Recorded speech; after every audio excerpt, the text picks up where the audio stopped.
So as you all know by now, over the last weekend, something undoubtedly historic happened. North Korean leader Kim Jong-un crossed the DMZ to shake the hand of South Korean Prime Minister Moon Jae-In, and together, they crossed over into the north.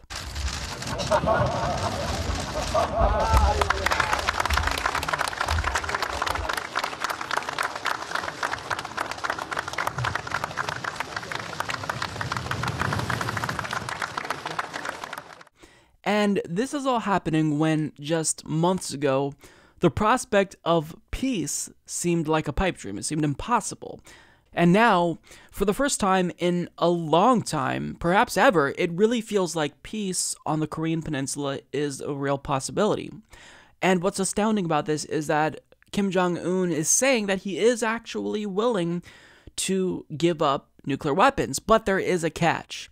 So according to Cho Sang-hoon of the New York Times, keeping diplomatic developments coming at a head-snapping pace, the South Korean government said on Sunday that North Korea's leader Kim Jong-un had told President Moon Jae-in that he would abandon his nuclear weapons if the United States agreed to formally end the Korean War and promised not to invade his country.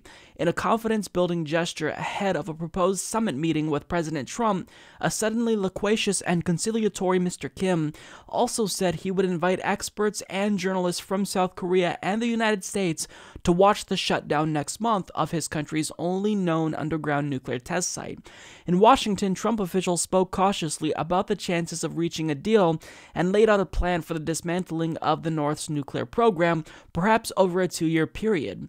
That would be accompanied by a full, complete, and total disclosure of everything related to the nuclear program, with a full international verification, said John R. Bolton, Mr. Trump's new national security advisor. So there you have it. We don't necessarily know how this is all going to play out, but certainly there's reason to be hopeful. Now, other really interesting facts about this meeting is that Kim Jong-un reportedly told President Moon that he's not actually the type of person to shoot nuclear weapons to the South or at the United States, contrary to what he's been threatening us with all these years. And Un also stated that he's willing to create a diplomatic relationship with Japan again as well. And both men actually signed a pledge for a nuclear-free Korean peninsula. Now, why is this happening?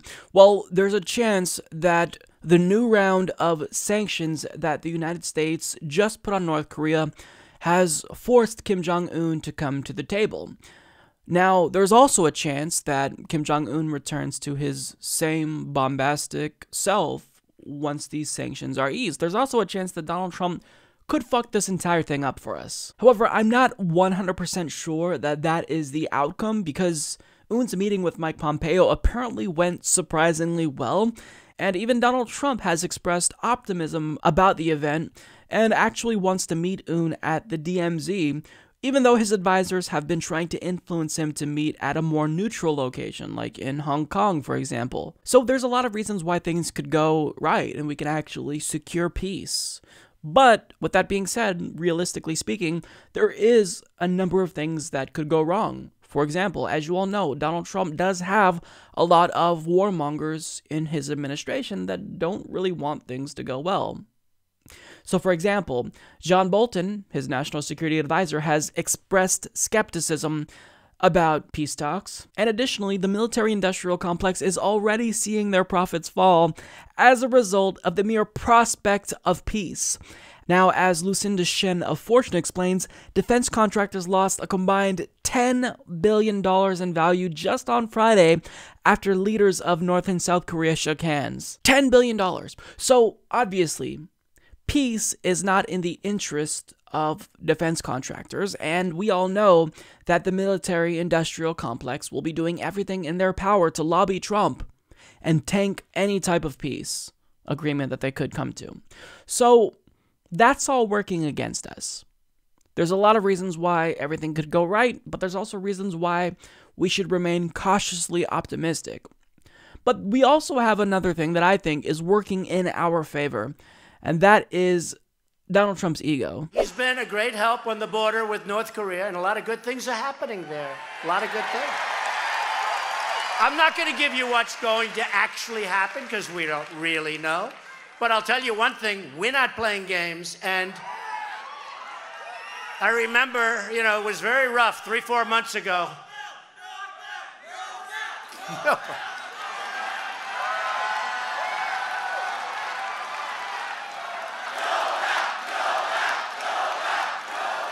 That's very nice, thank you.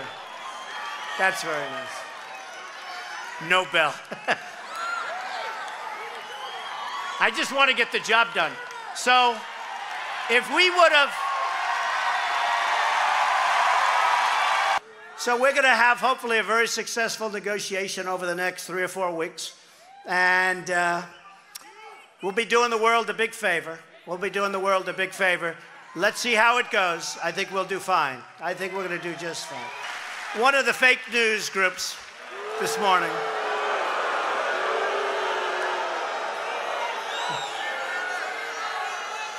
Now, they were saying, what do you think President Trump had to do with it? I'll tell you what. Like, how about everything? Now, I never thought I would say that Donald Trump's ego would actually work in our favor, but that crowd was chanting Nobel, implying that Donald Trump should get a Nobel Peace Prize if he's able to somehow secure peace with North Korea. Now, the South Korean president is even crediting Donald Trump by suggesting that he should receive a Nobel Peace Prize for basically assuring peace is a possibility at all. Now, it's very likely that Moon Jae-In could be praising Donald Trump because he does want peace and knows that if he wants the United States to do what he wants, he has to play to Donald Trump's ego. And quite frankly, I think that if we want peace as well, we do have to play to Donald Trump's ego. Let him think that he's getting everything done, even if that's not true. Because even Dennis Rodman came out and said, look, it's really me who brought Kim Jong-un to the table and influenced him to talk to the South.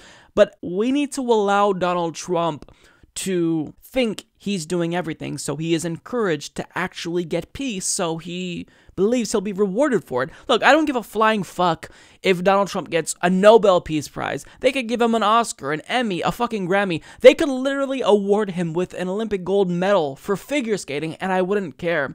If playing to his ego gets us peace, let's do what gets us peace.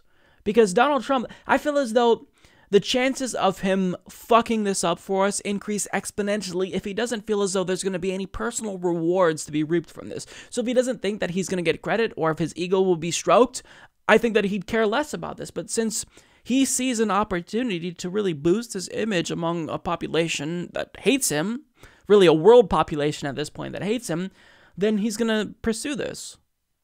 So let him take credit for it. I don't care. What I care about is peace. And there are a lot of Democratic Party hacks that claim to be against war, but are shitting all over the prospect of peace. But look, the prospect of peace with North Korea is something that is inherently good in and of itself. It's not only good if a Democratic president is able to achieve peace within Korea. If Trump is able to get this done, then he can and should receive credit for it. Because what matters is peace. I don't care who achieves it or how it's achieved, but we need to get there. That's what we want. The outcome is what matters. So, yes, that means that some liberals are going to have to begrudgingly give Donald Trump credit, perhaps, for this. If we do find out that he really is the one that influenced Kim Jong-un to come to the table. That's just a fact of reality. We can't be hacks. Now, I don't believe that this will clean Trump's hands when it comes to the war crimes he's already committed in Syria and Yemen, but certainly, I mean, this is a move that should be applauded. Now, the overall takeaway is that we should remain cautiously optimistic, and for anyone who's trying to shit on this, and, you know, they're scoffing at the idea of peace because it's Donald Trump who's trying to initiate it, I mean, shame on you. If you care about peace, if you care about Korea being unified, or at least not being openly hostile towards one another, or certainly the North being hostile towards the South, then we should encourage Donald Trump. I think that positive reinforcement is what matters here. And if he wants to take credit, again, I don't care. What I care about is peace. So to people shitting on this, shame on you. Stop being a hack. Support this podcast by becoming a patron at patreon.com/Humanist Report.